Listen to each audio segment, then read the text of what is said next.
огородко келсем мондай болуп огурчуларым чоңоюп кетиптир.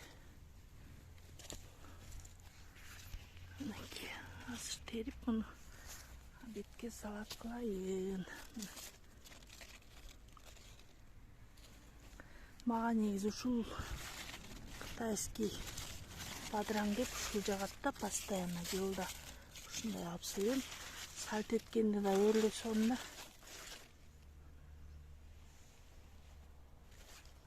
Бул бадыраң болсо простой эле, обычный эле бадыраңдар. Мынакей. Булар сөйрүп ушинтип өсүлүктө эле саргара баштады да.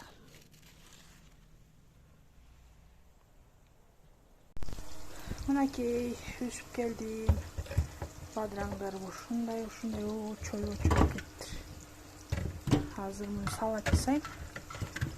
Берки болсо мондай жылмакай болуп саргарып кетет да. Бул огурчу бадыраң көп жага бербейт мага.